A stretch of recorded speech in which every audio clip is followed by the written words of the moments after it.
안녕하십니까. 9월 21일 토요일 김경국TV 시작하겠습니다. 민주당 이재명 대표가 어제 선거법 위반 혐의로 검찰로부터 징역 2년을 구형받았죠. 선거 공판 기일이 그런데 예상보다 조금 늦은 11월 15일로 잡혔습니다. 그래서 자연스럽게 10월 위기설이 11월 위기설로 넘어갔습니다. 그래서 이재명이 앞으로 2달 동안 무슨 일을 벌일지 모르니 그 기간 동안 또 장난을 치는 것이 아니냐, 이런 여러 가지 우려들이 많을 것으로 생각됩니다. 그래서 예상보다 늦어진 선거 공판 기일이 선거 내용에 어떤 영향을 미칠 것인지, 또 이재명은 그동안 어떤 작업을 벌이려 할 것인지, 그리고 선거일인 11월 15일 자체가 이재명에게 어떤 영향을 끼칠 것인지, 이런 부분에 대해서 말씀을 드려볼까 합니다. 결론부터 말씀드리자면 11월 위기설은 10월 위기설을 증폭시킨 것으로 받아들여도 될 것 같습니다.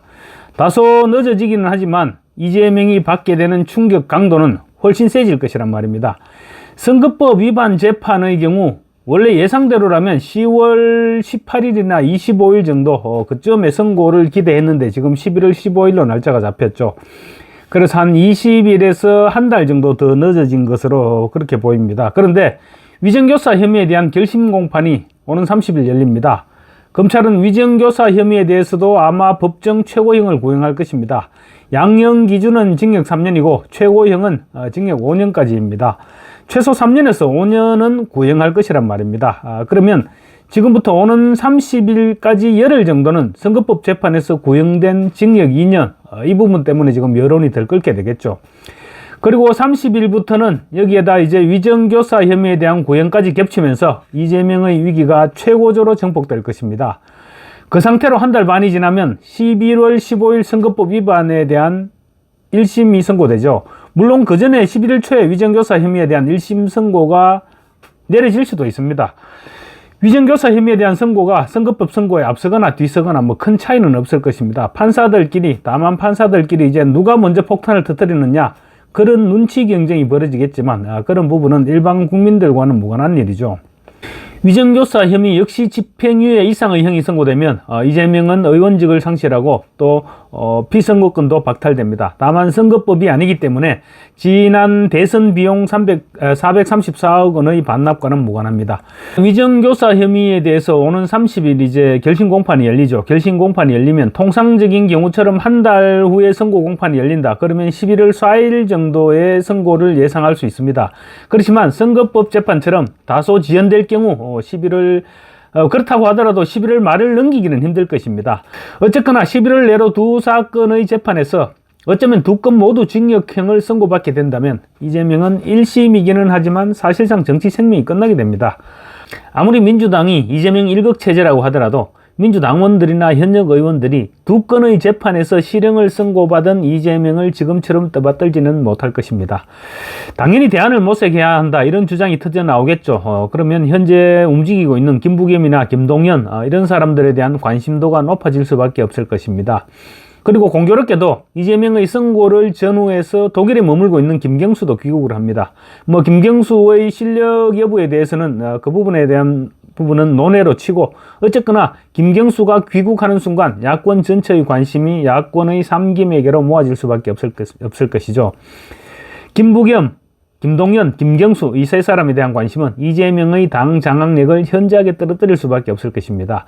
야권 전체적인 입장에서 볼 때도 더 늦기 전에 선수를 교체해야 된다, 이런 바람이 불어닥칠 수밖에 없습니다. 그래서 다소 시일이 걸리더라도 이재명에게는 10월 위기설보다는 11월 위기설이 더 무섭다는 것입니다.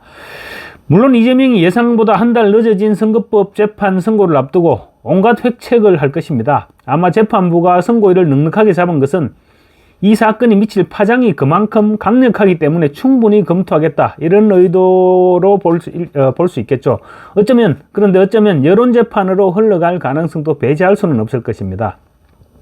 아마 이재명과 민주당은 이 부분을 노리고 집중적인 정치 공세에 나설 것입니다. 검찰을 정권의 사냥개로 몰아붙이고 또 윤석열 대통령에 대한 탄핵 정국을 조기에 조성해 나갈 것으로 그렇게 전망할 수 있습니다. 이와 동시에 또 다시 한 번의 재판 거래를 시도할 가능성도 배제할 수 없습니다.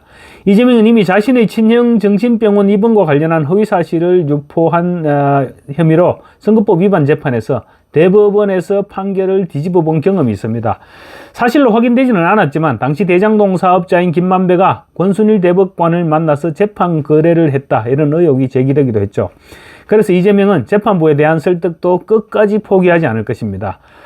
그리고 이재명 수사검사들에 대한 탄핵 문제도 거론되기는 할 것입니다. 그렇지만 이미 구형을 마쳤죠. 구형을 마쳤을 뿐만 아니라 검사 탄핵은 여론전을 펼치는데 역효과를 가져오게 된다는 점에서 아마 실행하기는 힘들 것입니다. 그렇지만 민주당과 이재명의 이 같은 모든 전략이 먹혀들기는 쉽지 않을 것입니다. 고 김문기 전 성남도시개발공사 개발 1처장을 성남시장 당시 몰랐다는 주장, 그리고 백현동 부지 용도 변경이 국토부의 협박 때문이었다는 두 가지 선거법 위반 혐의 내용은 사실관계가 너무나 명확합니다.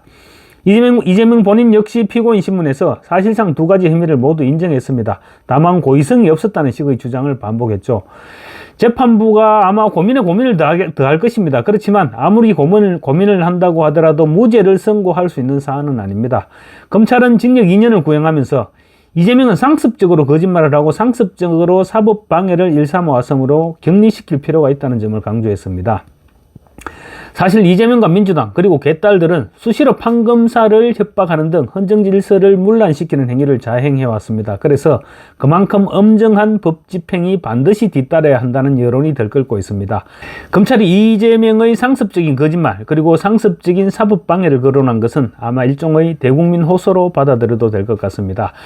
아마도 이재명의 1심 선고가 내려지기 전까지 이재명의 엄단을 촉구하는 목소리, 그리고 정치검찰을 비판하는 개딸들의 주장 엄청나게 뒤엉키게 될 것입니다. 그렇게 되면 결국 사법부는 정치적인 판단보다는 법리적인 판단을 할 수밖에 없을 것입니다. 이재명 재판부인 서울형사지법 34부 한성진 부장판사가 김명수 전 대법원장이 초대 회장을 지낸 국제인권법 연구회 소속이기는 합니다. 그렇지만 판결에 있어서만큼은 정치 성향에 치우치지 않는다, 이런 평가를 받고 있습니다. 그리고 좌우 배석 판사인 이학인 주심 판사와 박명 배석 판사 역시 법조 경험이 풍부한 만큼 쉽사리 흔들리지는 않을 것으로 기대되고 있습니다. 이와 함께 조희대 대법원장이 최근 들어 국민 눈높이와 상식에 맞는 그리고 신속하고 공정한 재판을 주문했다는 점도 주목할 만합니다.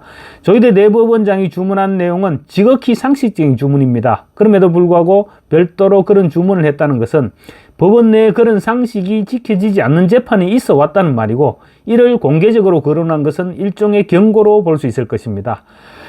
당장 내일이라도 이재명에 대한 선거법 위반 혐의에 대한 1심 선고를 내려서 이재명이 징역형을 선고받는 꼴을 보고 싶기는 합니다. 그렇지만 결론적으로 볼 때 이재명의 1심 선고가 11월 15일로 다소 미뤄졌다고 해서 크게 걱정할 필요는 없다, 이런 말씀을 드리고 싶습니다. 오히려 위정교사 혐의와 선거법 위반 혐의 선고가 겹치게 되면서 이재명의 리더십에 흠집이 나는 강도와 속도가 훨씬 강하고 빨라질 수밖에 없을 것이다, 이렇게 정리할 수 있을 것 같습니다. 감사합니다.